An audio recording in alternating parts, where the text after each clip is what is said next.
Hello everyone आज video को आपण मानक स्वागत। तो पिला माने तो ऑलरेडी तुम मानकर दीटा एग्जाम सइलानी आउ रहिला तीनटा एग्जाम गोटे DS1 DS2 आउ इथिक्स वैल्यू जोटा कि तुमरा 30 तारिख दिन अछि। तो पिला ने काली जेतु तुम मानकर DS1 एग्जाम अछि तो गैप भी किछि नाही पढ़िया पे मीटिंग प्रॉब्लम होतो मोटा जानि पाछि।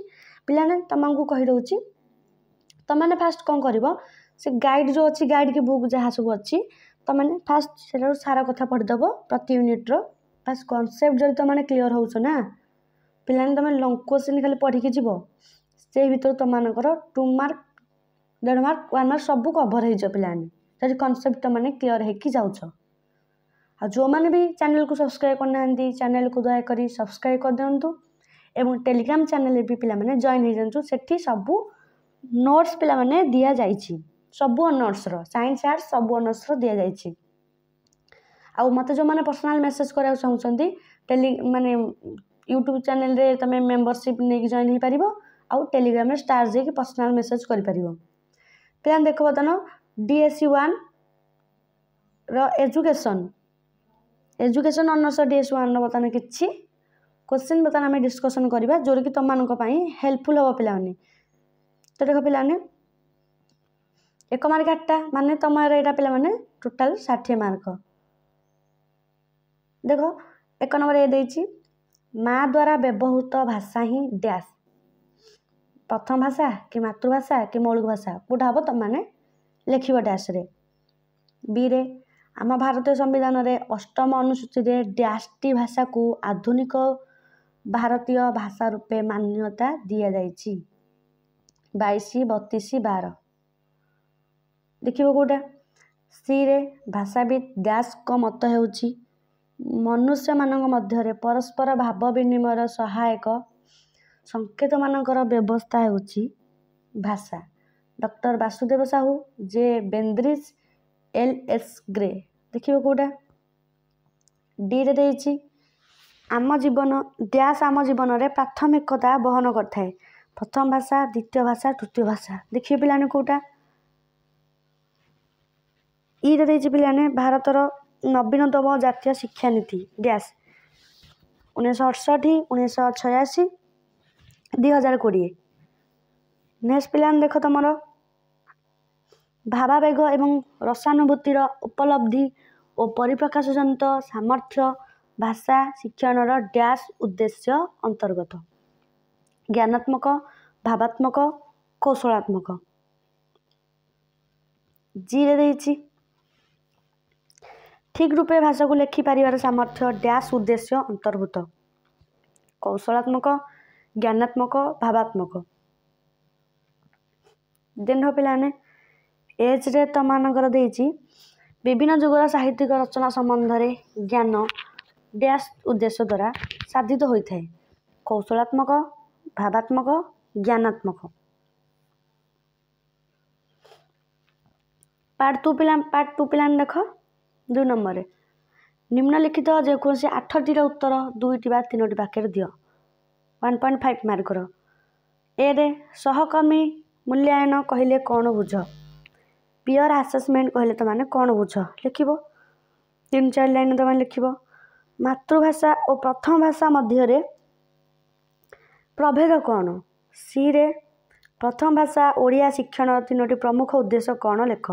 पिलान देख पीवाई को पिला माने तो मान पई निहाती इंपोर्टेंट तो निहाती 4 वर्षर पीवाई देखि जा 2021 2022 2023 2024 2024 एते इंपोर्टेंट नहीं किंतु ए तीनटा बाकी तो निहाती पिलाने 2022 गोटे 2023 गोटे निहाती पिलाने देखि तो मान जाओ क्वेश्चन निहाती पिलाने रिपीट आसुची। तो गला पिलाने नेक्स्ट देखिबा विपत्तिगत प्रश्न कहले कौन बुझ एटा गला प्रथम भाषा ओडिया शिक्षण 3टी प्रमुख उद्देश्य लिखिबो एटा गला विपत्तिगत प्रश्न कहले कौन बुझ। ई रे दीर्घ उत्तरमूलक प्रश्नर विशेषत्व कौन। तापरे उत्तम मूल्यांकन योग्यता कौन। जी रे वस्तुनिष्ठ प्रश्नर 3टी प्रकार नाम लेख। एच रे अतिरिक्त साहित्य पठन पाई किपरि आग्रह सृष्टि करा जाय पारिबो आई रे शिक्षाकृत मूल्यांकन कौन तमें लेख जे व्याकरण शिक्षार उद्देश्य कौन। पार्ट 3 तो पिलाने 3 देछि द्रुत पठनर अपकारिता गुड़िक कौन कौन लेख। ये तुम 2 मारिका द्रुत पठन अपकारिता गुड़िक कौन कौन लिख। बी रे व्याकरण शिक्षादान निमंते केउं प्रणाली उत्तम ओ कहीं। सी मातृभाषा शिक्षादान 4 गोटी प्रमुख लक्ष्य कौन कौन। नेक्स्ट माध्यमिक स्तर रे गभीर पठनर आवश्यकता कौन। ई प्राथमिक स्तर रे एटा हला माध्यमिक स्तर रे एटा हला प्राथमिक स्तर रे गभीर पठनर आवश्यकता कौन संख्या पर लेख। ए पूर्वाजित ज्ञान परीक्षा कौन और यह कहीं करा जाए। जी प्रबंध गुड़िक मुख्यतः केउं केउं 4टी श्रेणी विभक्त लेख। एच शिशुर अक्षर शिक्षा केउं 4 गोटी पद्धति अति उपयोगी लेख। आई पत्र लिखन विभाग में जो 4 श्रेणी पत्र अंतर्भुक्त सेगुड़िक कौन कौन लेख। जे ओडिया भाषा अधिग्रहण क्षेत्र थी समस्या गुड़ा कौन लेख। पार्ट आई भी देख 6 मारिका 4टा 4 नंबर देख पारंपरिक और आधुनिक शिक्षादान पद्धति मध्य थिबा प्रभेद दर्शाई केउंटा अधिक ग्रहणीय और कहीं लेख। किंबा यहाँ लिखिपर शिक्षादान पद्धति कहले कौन बुझ लेखि यार कौशल गुड़िक संपर्क में आलोचना कर। पिला निहाती देखिकी जीव पिलाने। 5 नंबर पाठ योजना प्रस्तुतिर प्राक आवश्यकता सह पद्य शिक्षादानर उद्देश्य गुड़ी को आलोचना कर। तापर अच्छी 5P और आइकन पद्धति आधार में पाठ योजना टीए प्रस्तुत कर। जोटा पिलाने तुमको आसो भलसे उत्तर तो सहीटा तुम मैंने लिख है। पिला माने 6 नंबर ओडिया भाषा शिक्षण रे मूल्यांकन प्रकार भेद दर्शाई से संपर्क में आलोचना कर। किंबा भाषा मूल्यांकन में व्यवहृत होता कौशल गुड़िक विषय आलोकपात कर।